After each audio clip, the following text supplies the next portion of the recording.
Hello there and welcome to AgriTalk right here on KTN Farmers TV. My name is Kelvin Nyakundi and today we'll be talking about a very interesting topic. We'll be talking about organic farm inputs. But before we get to even the organic farm inputs, we'll be starting with the basics about organic forms of farming. Why organic? Why should you as a farmer or a person who is starting the business of farming, why should you focus on organic? And with me is Asit Shah, who is a founder of Organics Limited, Organics with an X at the end, IX. All right, and also George Karaoke, who is a technical sales agronomist. We are going to be delving deeper into the whole idea of organic farming. Thank you so much, gentlemen, for joining us today. All right, so let's start from the basics. First of all, Asit, you are the founder of Organics Limited. What really prompted you to even go the organic way? Thank you, Calvin. So from a young age, we were always growing up with natural therapies at home, like neem was one of them, which is marubaini in Swahili. Yes. Turmeric, all these were being utilized. Turmeric, in Swahili they call it bizari. It's also, the other word is curcumin. So when we had coughs and colds, we always started having these things at home from an early age. And we knew the benefits of all these things. Plus the synthetic medicines were just utilized only if things were going out of hand. So our mother was very particular about us not to use synthetic medicines until push came to shove. So we grew up in that sort of environment. So later on, once I finished my university and I worked for a while, and later I wanted to do something different, and this is how I sort of got into the business of selling inputs into agriculture, because at that time one of our family friends told us that neem products will be very interesting in agriculture use because they have got low residue. So that means once you spray, you can harvest immediately. A lot of synthetic products, they leave residue. You have to wait for 7 days, sometimes even for 21 days before you can harvest. And the rising cases of cancer and other health issues, we were aware of it. And so this is the route that we wanted to take. And this is how I got into the business of selling organic inputs. All right, thank you so much, Shah. All right, Karaoke, when you look at the organic side of farming, we as a country, first of all, as Kenya, where are we in terms of embracing the organic side? Has anything really improved from when this concept came? Thank you, Kevin, for your question. I would start by saying adoption of organic farming has taken quite a bit of time. And because there are so many challenges that most of the farmers tell us about organic farming. One of the issues with organic farming is that there is that mentality or belief that organic farming is expensive compared to the normal synthetic farming. And what we have looked at, for a farmer who is religiously doing organic, in the long run, organic farming becomes very cheap. Because when your soils are good, there is good health of the soil, the plant will be healthy. It basically means at the end of the day, you'll have a better crop that will require less use of other pesticides. So we can say organic farming in the long run will be cheaper. Another big challenge that really has been an issue to most of the farmers is there's always that belief that when you use organic products, they don't have the arsenal way of controlling pest and disease. This is something that is a myth, and it is not true, because what happens is that in most of the people who are moving to organic, they have already done a lot of synthetic farming, and they have already messed up everything. So by the time you're moving to organic, yes, it becomes a big issue. But what we advise farmers who want to move to organic and have been in synthetic farming in the past, we do it gradually. If you have been using, let's say, for example, 100 kilos of a particular fertilizer, which is synthetic, you start reducing and increasing the organic fertilizers. You don't do it at once, because once you do it, the plant will get shocked and you'll not get the results. But all in all, what I would say about organic farming, especially the organic fertilizers, is that when you apply them, there is, you start noticing a very positive thing in your soil. Number one, when you use a synthetic fertilizer, most of the nutrients get up leached and they are not used by the plant. For example, a cereal crop If you use a normal fertilizer, you realize utilization is about 30%.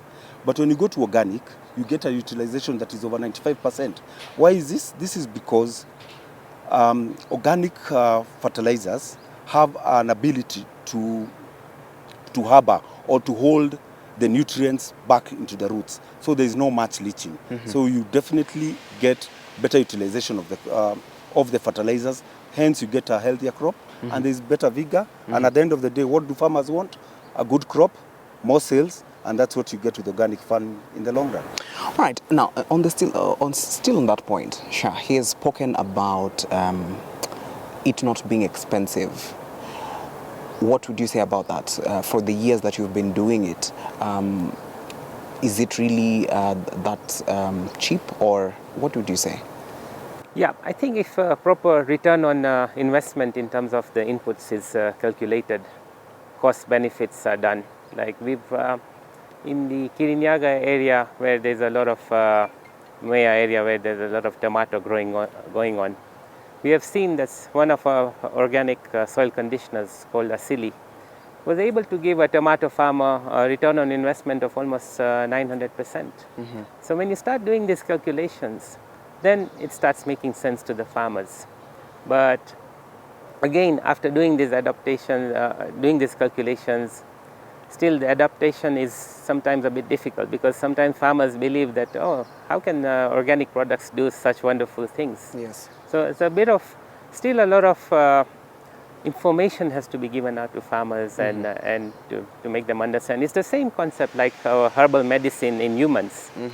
A lot of the people know that herbal medicine is good, but we don't have the patience for herbal medicine. If you got a headache, it's very easy for you to take a paracetamol tablet rather than, maybe taking some of the herbs and all that. But those who understand and they know the issues the synthetics give you in your body, it's the same concept for the plants. We know the organic way is better.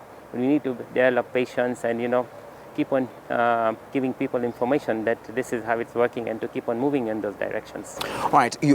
So we say patience really pays at the end. Yeah. All right. Karaoke, he has spoken about adaptation. When we look at a farmer who has been using the synthetic way, they have been gaining a lot of returns from this. Now you want to introduce this concept to them. How do you go about it? Does someone just clear the crops that they have and then they just say, okay, we are going to transfer the soil that we have to another place? How is the process for someone who has been using synthetic and now transitioning to organic type? Okay, Kevin, I'll start by saying this. Our ultimate goal as organics is to bring back the soils where they used to be. Yes. We want our soils to be like the forest kind of soils, whereby people used to grow crops year in, year out, and they used to get the same yields throughout. What has happened is that in most of the cases, you meet any farmer, went to a virgin land, planted crop, maybe maize. By the third year, he can tell you that he started seeing decline in production. So that is where the whole thing is. So what happens is that when you introduce organic, when you start doing organic farming, we are bringing back our old kind of soils. This is what it means is that we are able to get back the beneficial microorganisms that are required in the soils that will help reduce the pathogenic microorganism. Because what happens in a normal setup, in a good soil, we have both the pathogenic and beneficials at a ratio, and they live harmoniously. But once you start introducing other parameters in the soil, you start increasing, you create a conducive environment whereby the pathogenic microorganisms increase to a point that the beneficials cannot be able to work. And that is where the issues of disease start coming from. So when you have issues of disease is when you hear farmers saying, I planted a good tomato the other day, the roots are dying. That is because of the pathogenic kind of microorganisms. So that is where we are looking at. You cannot stop at once. You have to be slow. Everything, you cannot get good results if you just jump in at once. Yes. That's the whole story about it. All right, so it's gradual. It has to be gradual all the time. All right. And also, moving on and looking at the different counties that we have, the different soils that we have in different areas of Kenya, would you say that the way someone would use organic type of farming in the tropics is the same way that someone would use it in the arid areas? How does someone maybe who is in a dry area use organic farming? Okay. Maybe something that we did not mention in the start. Yes. There are some other areas we look at as organics as a company. One is what we have discussed a lot is about the soil health. The other one is about water retention and nutrient availability. Then we have the products we call the botanical products, and we have the plant growth regulators. Yes. So we have 4 areas we look at. We cannot handle all the areas the same way. If I'm in the arsal land, I will be looking at getting a water retainer, first of all, to be able to hold the water. As it holds the water, it also holds the nutrients that you're applying. Then from there, I will be looking at increasing the amount of organic matter. So it keeps on changing. There are other areas, when you come to maybe where people have been growing a lot of crops, we will start by handling, first of all, what is the serious issue with the soil. Because everywhere you have grown continuously monoculture, you'll get their diseases that come in. So that one will handle it in a different way. So every area we look at different ways and approaches to mitigate the issues that are there. All right. Yes. Now let's move on also, Shah, and as you engage with farmers who try to embrace this form of farming, what are some of the challenges that they bring forward, and also the ones that have used this type of farming? What are some of the challenges, and how have you been able to fill in these gaps? Okay, one of the biggest challenge I think the industry is facing is dealing with pests and diseases. This is where we are coming up with a lot of solutions based on botanical plant extracts, and of course neem, which is marubaini, was one of the products that we started the company with. And this is tackling with some of the pests and disease issues. In terms of the pests, because a lot of the insect pests are becoming resistant because of the use of synthetic products. And we use some of these natural products. They have an advantage because they have multiple active compounds. Like the neem tree has got more than 250 active compounds in it. Azadirachtin is one of the main active compound, but there are so many other neem lemanoids present in it which are working on different insects, on different modes of action. So some of the modes of action would be ovicidal, repellent, antifeedant. The pupate doesn't go into an adult, so this is called the insect growth regulator effects. So when you spray it on the plants, it gives you a lot of long efficacy, but sometimes they're slow acting, but they work better. So that sometimes the farmers don't have the patience, but these are some of the good things to use. So these are some of the sort of solutions that we are bringing in, so that where the synthetics are not working, this also starts working for them. Also, we've been able to show them that they're also cost effective sometimes, even compared to the synthetic solutions. Like our product Achuk, which is neem based, you're able to prepare from 100 ml 5 knapsacks of 20 liters. And we've seen in the market, they are in comparison with synthetic products as well. So when we're also going back to the cost side of things, we are able to compete with some of these synthetic products. The issues I think that we are usually facing is giving information to the farmer and then understanding them, and also to use them consistently so that they get the effects out of these things. But I'd also like to touch a little bit on our soils a little bit. Because what's happening is the soils are a little bit like our stomach. If the food we are eating is not healthy, and the microbes are also not there in our intestines or our gut, the soil is the same thing. It's a living thing. If the soil is living, then only the food which is growing out of it is going to be healthy.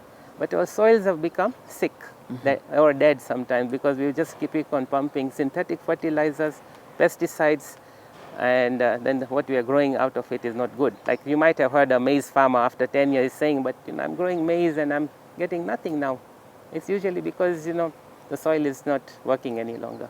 So this is, we as organics come in where we have the inputs, soil conditioners, we put in again humus, things like that, so that we can revive the dead soils very quickly.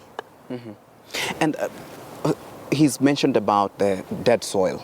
To revive soil that is dead, how long does it take, and what goes into the process of reviving soil that is dead? Because a farmer might say, okay, I'm trying to use the organic form of farming, but my yields are not really working out.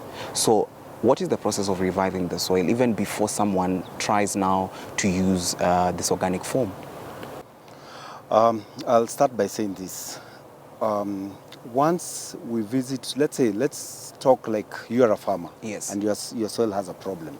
The first thing I'll do, I'll come to your farm, collect some samples, take them to the lab, have the lab identify what could be the problem in terms of diseases, in terms of nutrition. All this, the farmer will get the results from the lab. Then from there, we see it back as organics.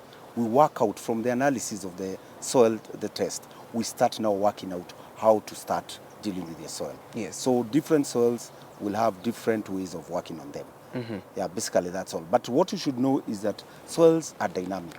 It's not static. It's not like, it's like a living thing. And if it dies, there is no growth. Because everything in the soil moves. There are animals that are there. When the soils die, they also die. Those animals are the ones that help in the breakdown of organic matter to form humus, which goes to humic acid, which is utilized by the plants. So if they are not there, then it basically means there is no growth that will happen. It will be like a dead soil. I'll put it more like growing on sand. Okay. Yes. And how do we maintain soil health, even as farmers? Someone has now said, okay, we are going the organic way. How do they maintain it to make it sure that at least in the coming years, it's still nutritious, it's still giving out good yields? First things first is that every crop you grow on soil, it comes out with the nutrients. Everything you harvest, all those things you're getting are from the soil. So basically, number one, to work on your soils, most of the vegetation that you get out, if it's maize and all that, number one thing is that you should put back the husks so that the organic matter starts building up. Then we give you a program on what you should be doing for every time you're doing your planting, when you're doing your top dressing, how you're going to help you to increase the organic matter. So we give programs to the farmers on a way how they'll be able to increase the organic matter and make the soils give the soils more life. Okay. Yes. And would you add anything on that? Yep. So, like he said, it's putting things back. Whatever we're removing from the soil, you need to put back. And one of the things that we've seen is we're not putting in enough organic matter. And the organic matter is compost usually. That is the starting point of any plant. So while we have a range of organic inputs, but the farmers must put in a lot of compost back in. That is going to build your soil. It will build the tilth. It will have it will get things the microorganisms growing again, and all those things. It will bring the soil back to life. And you asked the question about how long does it take. It's a process of about 6 months, 12 months. You start seeing things starting to improve once you start doing the right things in your soil. It's not going to happen like within a week or 2 weeks. It's also a process. So you need to, what I'm getting here is you need to really be very patient. Yes. So that you don't expect things just to happen tomorrow. Things are okay. Yep. All right. Let's also move on and look at organic farm inputs. We've been talking about them. When you talk about organic farm inputs, what are we really talking about? So in terms of the inputs, one of the things I would say is soil health, to revive the dead soils quickly. This is where you can start putting in soil conditioners, compost. You also have products based on humus. All this start going in so that it starts conditioning the soil very fast.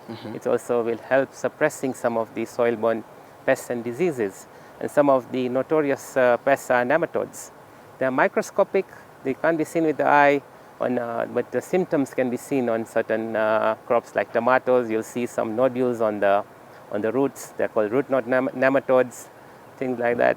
So all this, the minute the soil health starts improving, you start seeing all these things are being reduced. Then the second thing is to build root systems. Yes.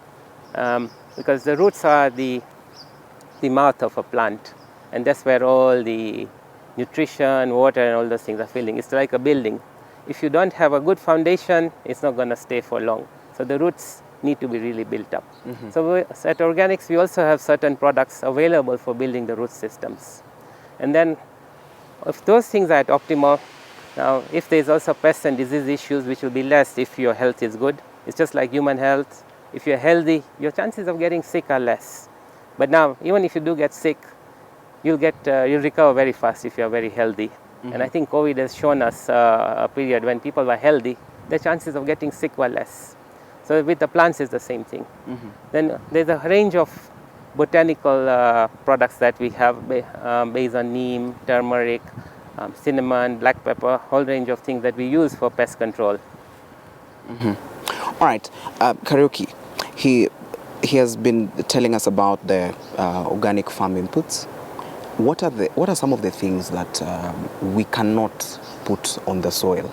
Because we usually say, okay, all the waste that you have, especially food, the fruits, the barks of maize and everything, you put them there. So what are the don'ts? What can't we put there?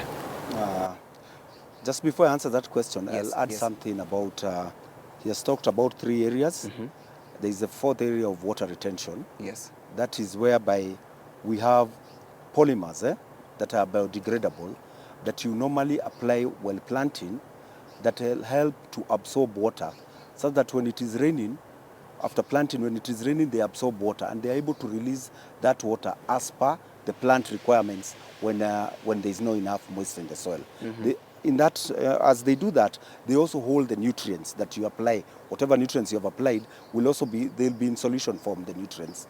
They'll also be held by those polymers. So you're also going to help a lot in controlling leaching, because if they hold the nutrients, most of the nutrients will not go beyond the root surface. You have spoken about what should be taken back to the soil. Yes. After what we encourage farmers is to do what we call composting. Composting is whereby you are able to take your old plant debris from the previous crop, you pile them somewhere, you cover them, and then you be watering and observe the temperatures. As the temperatures hit a particular level for some few weeks, you'll be able to know that all the harmful pathogens die during the composting. And it will be automatic. Once that process is done, the compost will start cooling down, and now it will be very friable. It can be taken back to the farm as clean, with no issues with anything harmful. That's basically the key number 1 thing to do. Okay. Yes. All right. Thank you so much, Shah and Karaoke. We not going. Don't go even too far. Just stick right there.